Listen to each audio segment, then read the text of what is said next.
નમસ્કાર વિદ્યાર્થી મિત્રો, કુશળ મંગળ હશો. મિત્રો, આપણે યુનિટ 4 એમાં રીડ 1 ક્લિયર કર્યું છે. હવે એમાં તમારે જે ટેક્સ્ટબુકમાં ફિલઅપ કરવાનું છે C1.1, C1.2 આ વસ્તુ મિત્રો તમારે ટેક્સ્ટબુકમાં લખવાની છે. અહીંયા કે છે પહેલાંની અંદર તમારે લિસ્ટ બનાવવાનું છે ગુડ ફોર હેલ્થ અને હાર્મફુલ ટુ હેલ્થ. બીજું છે અહીંયા write the sentence from the text that are almost opposite in meaning. એટલે કે છે આપણે ટેક્સ્ટમાંથી અહીંયા જે આપ્યું છે એના ટોટલી જે વિરોધી સેન્ટેન્સ છે શોધીને લખવાના છે. ત્યારબાદ C1.3 what is important for a healthy life, list any 3 ideas from the lesson. કે તંદુરસ્ત જીવન માટેના આઈડિયા છે જે પાઠમાંથી કોઈ પણ 3 તમારે લખવાના છે. ત્યારબાદ છે C1.4 એમાં ફિઝિકલ અને psychological disease are interconnected with each other. એમાં તમારે write four argument supporting this statement. આ દલીલ માટેના સેન્ટેન્સ છે જે અહીંયા ટેક્સ્ટબુકમાં ફિલઅપ કરવા.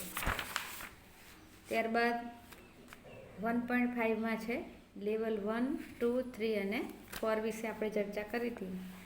અહીંયા કે છે 4 લેવલ આપેલા છે આયુર્વેદિક હિલિંગના.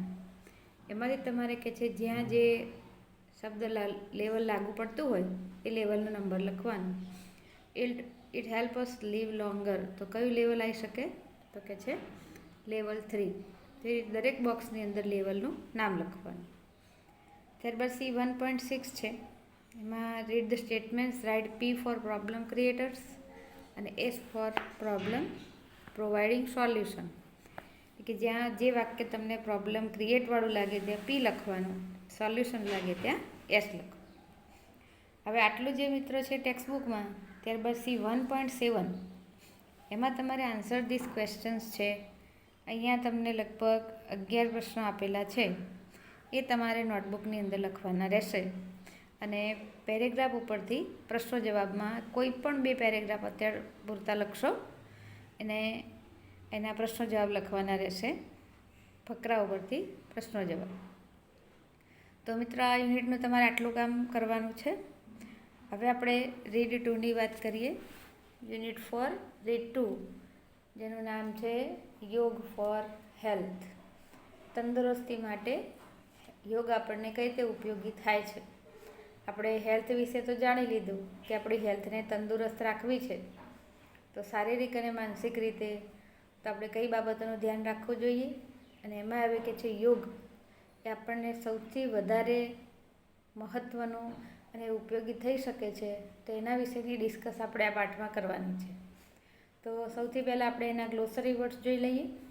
તો મિત્રો, ગ્લોસરી વર્ડ પણ તમે જે પહેલાં લખો છો એ જ પ્રમાણે નોટબુકમાં લખવાના છે. તમને જે પેરેગ્રાફનું કામ આપ્યું છે પૂરું થાય એના પછી તમારે ગ્લોસરી આ રીતે લખવાની રહેશે. એનો ઉચ્ચાર પણ મિત્રો ફરજિયાત લખવાનો છે. તમારે ખાસ કેટલાક મિત્રો ઉચ્ચાર લખતા નથી પણ ઉચ્ચાર ખાસ લખવાનો. એમાં પહેલો છે હોલિસ્ટિક, HOLISTIC, એટલે કે એનો ઉચ્ચાર થાય છે holistic. Including all the limbs, એટલે કે સર્વાંગીણ. લિમ્સ એટલે અવયવ, બધા જ અવયવો સાથે જોડાયેલું.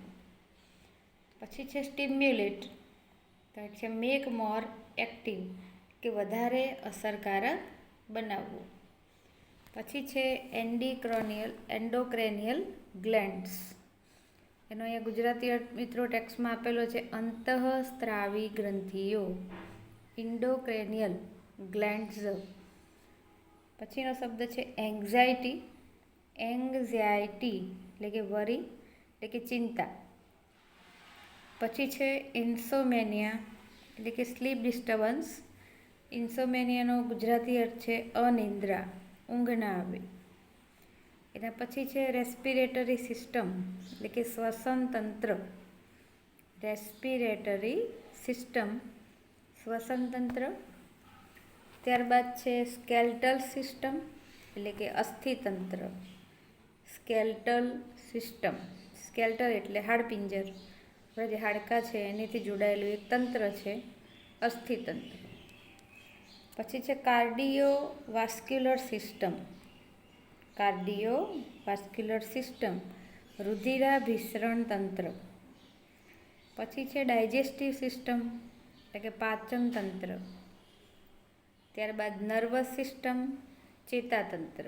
મિત્રો, અહીંયા આપણા શરીરની અંદર ઘણા બધા તંત્રો ચાલે છે. એ બધા તંત્રો વિશેની વાત આપણા પાઠમાં છે. એટલે એ લખ્યું છે નર્વસ સિસ્ટમ, ચેતાતંત્ર. પછી કેટલાક શરીરના ભાગ આપ્યા છે, જેમાં બાયસેપ્સ એટલે કે કોણીથી ખભા સુધીનો ભાગ, કોણીથી ખભા વચ્ચેના આગળના ભાગના સ્નાયુઓ.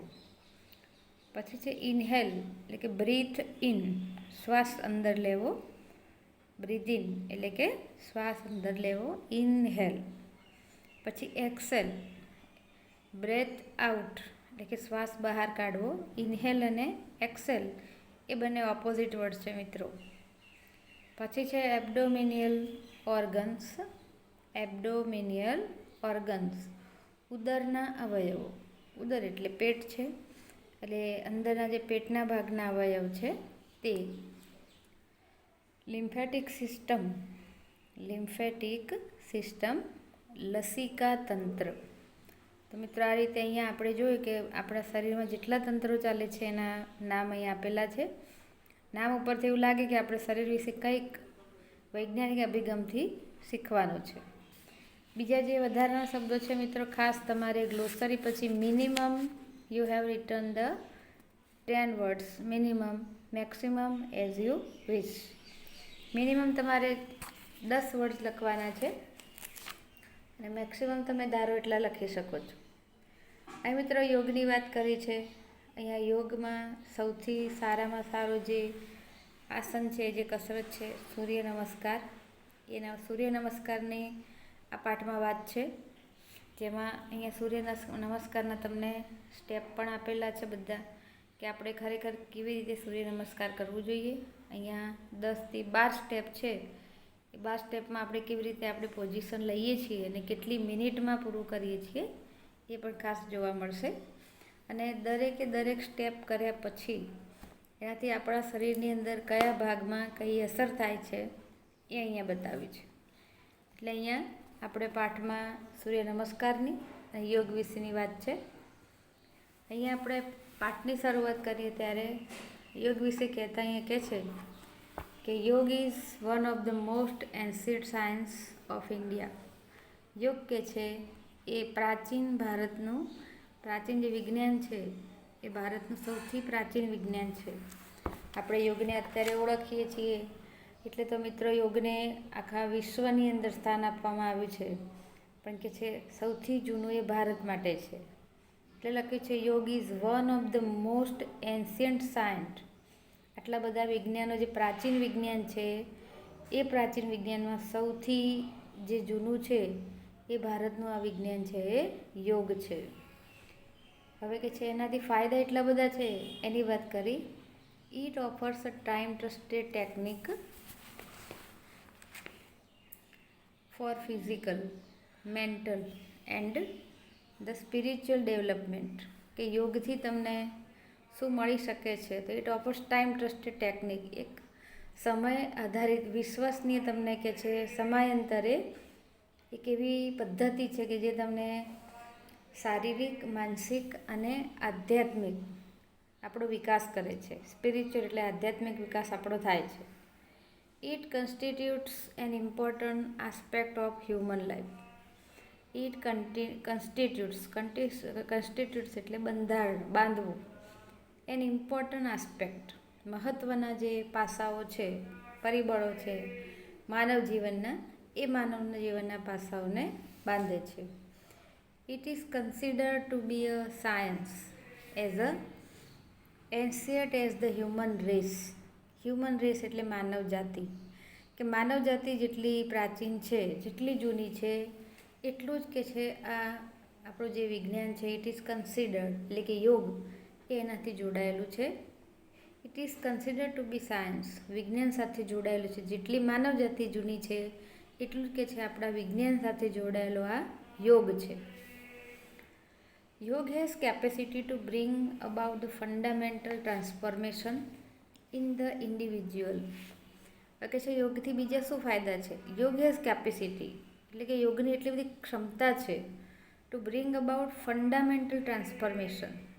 આપણા શરીરની અંદર મૂળભૂત જે બદલાવ છે એ બદલાવ પણ એ વ્યક્તિગત રીતે દરેક વ્યક્તિના જીવનમાં લાવી શકે છે. તો કે છે આ રીતે આ યોગના ઘણા બધા ફાયદા છે.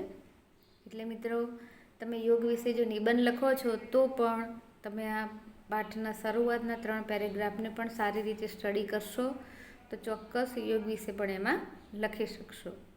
તો મિત્રો, આપણે યોગ વિશે હવે એના પછીના લેક્ચરની અંદર સારી એવી સરસ મજાની ચર્ચા કરશું અને એ યોગથી શું ફાયદા થાય છે માનવ જાતિમાં, માનવ શરીરને વ્યક્તિગત રીતે કેટલું ફાયદાકારક છે એ વિશે ચર્ચા કરશું.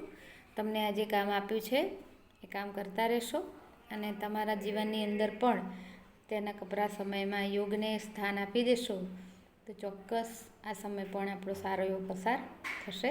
Thank you.